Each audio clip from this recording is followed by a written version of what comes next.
نماز چاشت طلوع آفتاب کے تقریباً 1 گھنٹہ بعد 4 رکعت ادا کرنے والے کے دن بھر کے سارے کام اللہ تعالیٰ اپنے ذمہ لے لیتے ہیں. ٹھیک ہے. نماز چاشت کا وقت کب ہوتا ہے؟ تقریباً 1 گھنٹہ بعد سورج نکلنے کے. لیکن اس کا یہ مطلب نہیں کہ 1 گھنٹہ بعد شروع ہوتا ہے اور اسی وقت ختم ہو جاتا ہے. یہ پھر آگے چلتا رہتا ہے جب تک زوال نہ ہو جائے. یہی صلاۃ الضحیٰ ہے. ضحیٰ کا مطلب ہوتا ہے نا سورج کا چمک اٹھنا. ایک ہوتی ہے اشراق، سورج نکلنے کے تقریباً 15 منٹ بعد. اور اس کا کیا ثواب پورے حج اور عمرے کا، کہ اگر کوئی شخص فجر کی نماز کے بعد مصلی پر ہی بیٹھا رہے، ذکر اذکار کرتا رہے اور پھر تقریباً سورج نکلنے کے 15 منٹ بعد 2 رکعت نماز پڑھ لے تو اس نماز کا اجر و ثواب پورے حج اور عمرے کا ہے. صحیح مسلم کی روایت میں ہے طلوع آفتاب کے تقریباً 2.5 گھنٹے بعد جو نفل ادا کیے جاتے ہیں انہیں نماز اوابین کہتے ہیں. ٹھیک ہے. بالکل قریب میں پڑھیں تو اشراق بول دیتے ہیں، ذرا گھنٹے بعد پڑھیں تو چاشت بولتے ہیں، ضحیٰ جس کو بولتے ہیں، اور 2.5 گھنٹے بعد پڑھیں تو اوابین. اصل میں یہ اشراق چاشت ایک ہی ہے. اگر ذرا پہلے پڑھ لیں تو اشراق ہے، تھوڑا دیر سے کریں تو چاشت ہے. ٹھیک ہے. اصل میں صبح کی نماز ہی ہے، ایک طرح سے سورج طلوع ہونے کے بعد کی نماز ہے بیسیکلی. ذرا دھوپ بلند ہو جائے تو وہ ضحیٰ ہو گیا. سورج نکلنے کے تھوڑی دیر بعد یعنی 15 منٹ کے اندر پڑھیں تو اشراق کہلائے گی. ذرا تھوڑی تاخیر کرے اور دھوپ خوب چمک اٹھے تو ضحیٰ کہلائے گی. لیکن بیسیکلی ایک ہی نماز ہے، تھوڑا وقت کے آگے پیچھے ہونے سے نام بدل جاتا ہے. رسول اللہ صلی اللہ علیہ وسلم نے فرمایا، اللہ تعالیٰ فرماتا ہے، اے آدم کے بیٹے، خالص میرے لیے 4 رکعتیں، خالص میرے لیے 4 رکعتیں اول دن میں پڑھ، یعنی اشراق کی. میں تجھ کو اس دن کی شام تک کفایت کروں گا، تیرے سارے کام ہو جائیں گے. اب آپ دیکھیے کہ یہ جو 4 رکعتیں ہیں ان میں جو خصوصیت کے ساتھ اجر کے لیے شرط رکھی گئی وہ کیا؟ خالص میرے لیے. اچھا، عام طور پہ ہم نفل پڑھتے ہیں تو کس طرح پڑھتے ہیں؟ جیسے اس روز مجھ سے کسی نے پوچھا جب میں تہجد کی نماز کے بارے میں بتا رہی تھی کہ کیا خیال ہے اگر اس روز یعنی تہجد کے وقت 2 رکعت تحیۃ الوضو کے پڑھ لیے جائیں، 2 حاجت کے پڑھ لیے جائیں، 2 استخارے کے پڑھ لیے جائیں، 2 فلاں کے پڑھ لیے جائیں. تو بات یہ ہے کہ ٹھیک ہے آپ وہ 2 مختلف نیتوں سے پڑھ لیں، لیکن تہجد تو تہجد ہے. اسی طرح جب ہم یہ نفل بھی پڑھتے ہیں تو عموماً ہم کیا کہتے ہیں، چلو حاجت کے پڑھ لیتے ہیں یا کوئی استخارہ کر لیتے ہیں، یعنی کوئی نہ کوئی غرض ساتھ لگا لیتے ہیں. برائی کچھ نہیں ہے اس میں، آپ لگا سکتے ہیں غرض، لیکن کوئی عبادت تو ایسی بھی ہو جو کسی غرض کے بغیر ہو، یا نہیں؟ ہاں، اپنی ساری غرضیں اللہ کے سپرد کر دینا اور خالص اس کے ہو جائیں، پھر وہ آپ کی ہر چیز کے لیے کافی ہو جائے گا. اصل میں ہمارا ذہن یہ ہوتا ہے کہ جیسے مختلف چیزیں ہمارے ہاتھ میں ہے نا، ہم یہ کر کے یہ کروائیں اللہ تعالیٰ سے، یہ پڑھ کے یہ کروائیں، اس چیز سے یہ مسئلہ حل کرائیں. لیکن وہ جو ایک مکمل بھروسے کی کیفیت ہے، ایک توکل اور یقین اور ہر غرض سے اوپر اٹھ کے خالص اس کا ہو جانا، اس کا لطف ہی کچھ اور ہے. سمجھے کیا؟ کہ میں یہ صرف اللہ کے لیے اپنے آپ کو خالص کر کے پڑھ رہی ہوں، مجھے کوئی اس کے بدلے دکھاوا نہیں کرنا کہ میں دوسروں کی نظر میں اچھی ہو جاؤں کہ لوگ سمجھے بہت نفل پڑھنے والا ہے. تو خالص کام اور ملاوٹ والا کام فرق ہے. معاذہ رضی اللہ عنہا نے حضرت عائشہ صدیقہ رضی اللہ عنہا سے دریافت کیا، رسول اللہ صلی اللہ علیہ وسلم نماز ضحیٰ کتنی رکعتیں پڑھتے تھے؟ وہ فرماتی ہیں 4 رکعتیں، اور جس قدر اللہ تعالیٰ چاہتا آپ اس سے زیادہ بھی پڑھتے. ام ہانی فرماتی ہیں رسول اللہ صلی اللہ علیہ وسلم نے فتح مکہ کے دن غسل کیا اور 8 رکعات نماز ضحیٰ پڑھی. معلوم ہوا کہ اشراق کی رکعتیں 2، 4 یا 8 ہیں جو سنت سے ثابت ہیں. حضرت ابو ہریرہ رضی اللہ عنہ نے فرمایا، مجھے میرے پیارے دوست نبی صلی اللہ علیہ وسلم نے 3 چیزوں کی وصیت کی، جب تک میں زندہ رہوں گا ان کو نہیں چھوڑوں گا.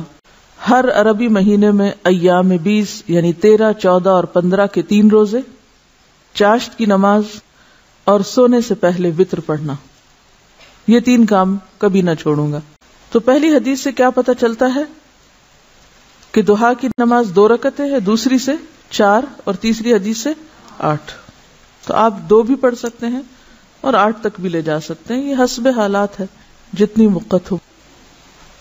یہ 4 رکعتیں یا 8 رکعتیں 2 کر کے پڑھیں گے، یعنی ہر 2 رکعت کے بعد سلام پھیریں گے. ان کا سوال یہ کہ چاشت کی نماز کتنے بجے ہے؟ دیکھیے کہ بجے کی حدیث میں کسی بھی نماز کا وقت گھنٹوں کے حساب سے، بجے کے حساب سے نہیں بتایا گیا.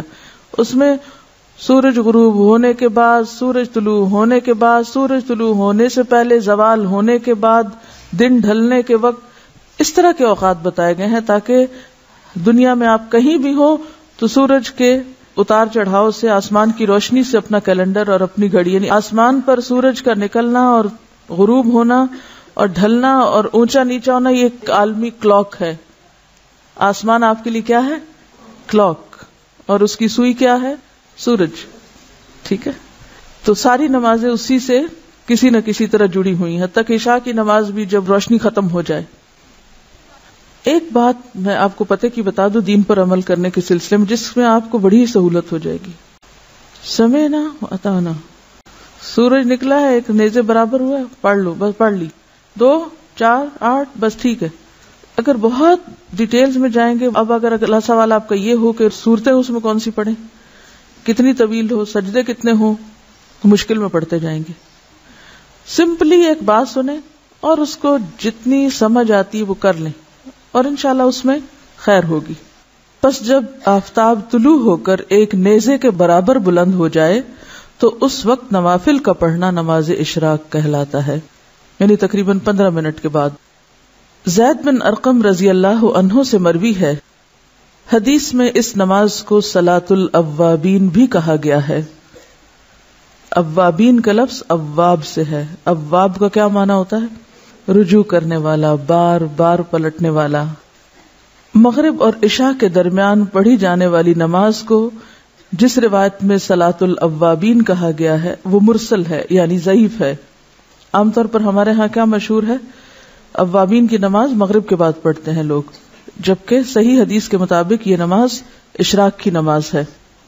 اور یہ جو بار بار پلٹنے کی بات ہے نا، اب یہ ہے کہ جیسے تہجد کی نماز کے لیے اللہ کے حضور حاضر ہوئے، پھر فجر کی نماز کے لیے پھر پلٹے، تو پھر اشراق کی نماز کے لیے تو یہ بار بار پلٹنا جو ہے یہی دراصل اواب ہونا ہے.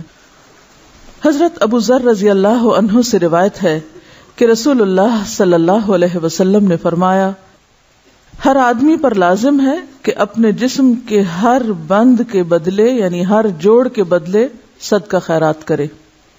بس ہر تسبیح صدقہ ہے، یعنی سبحان اللہ پڑھنا، ہر تحمید یعنی الحمدللہ کہنا صدقہ ہے، ہر تحلیل یعنی لا الہ الا اللہ کہنا صدقہ ہے، ہر تکبیر یعنی اللہ اکبر کہنا صدقہ ہے، امر بالمعروف صدقہ ہے اور نہی عن المنکر بھی صدقہ ہے. اور ان سب چیزوں سے دحا کی 2 رکعتیں کفایت کرتی ہیں. یعنی اگر یہ باقی کام آپ نہ کر سکے کسی مجبوری سے تو آپ یہ 2 رکعتیں پڑھ لیں تو گویا آپ نے اپنے دن کا صدقہ دے دیا. اور اگر کوئی شخص یہ 2 رکعتیں بھی پڑھے اور اس کے ساتھ ساتھ باقی کام بھی کرے تو لازمی طور پر وہ دوسروں سے آگے ہوگا. عام طور پر جب اس طرح کی حدیثیں ہم پڑھتے ہیں تو ہم سوچتے ہیں چلو ٹھیک ہے، باقی تو چھوڑو، چھٹی یہ کر لیتے ہیں، شارٹ کٹ ڈھونڈ کے بس صرف ایک چھوٹا کام کرنے کے لیے تیار ہوتے ہیں. جبکہ صحابہ کرام کی عادت کیا تھی، وہ کیا کیا کرتے تھے؟ اس حدیث کو یاد کریں جس میں آپ صلی اللہ علیہ وسلم کے پاس لوگ آئے اور کہنے لگے، یا رسول اللہ، مالدار لوگ تو آگے نکل گئے. اور پھر انہوں نے کچھ تسبیحات سیکھی اور وہ ادا کرنے لگے. پھر ان مالدار لوگوں کو بھی پتہ چل گیا. انہوں نے یہ نہیں سوچا مالدار لوگوں نے کہ ٹھیک ہے ہم صدقہ خیرات کرتے ہیں تو اب ہمیں اور تسبیح پڑھنے کی یا کچھ اور کرنے کی کیا ضرورت ہے. وہ صدقہ خیرات کے ساتھ ساتھ تسبیح بھی کرنے لگ گئے. تو اس حدیث کا مطلب یہ نہیں ہے کہ ہم تسبیح چھوڑ دیں اور امر بالمعروف اور نہی عن المنکر چھوڑ دیں اور صرف یہ 2 رکعتیں پڑھ کے مطمئن ہو جائیں. یہ بات کہنے کا مطلب یہ ہے کہ ان 2 رکعتوں کا ادا کرنا اتنا اجر و ثواب کا باعث ہے کہ گویا ان ساری نیکیوں کو کر لینا ہے. لیکن وہ نیکیاں اپنی جگہ باقی ہیں، وہ الگ سے کریں گے تو وہ اصل شکل میں ہوگی.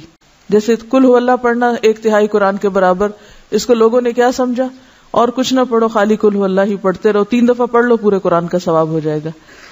اسی طرح حرم میں 1 نماز پڑھ لو، 1,00,000 نمازوں کا ثواب. لیکن وہ 1,00,000 نمازوں کا ثواب یہ تھوڑی ہوتا ہے کہ آپ کی 1,00,000 نمازیں بھی ادا ہو گئی. تو ہر کام اپنی جگہ کرنے سے ہوتا ہے. ہاں، یہ سمجھانے کے لیے ہوتا ہے کہ اس کام کا اجر و ثواب کتنا زیادہ ہے.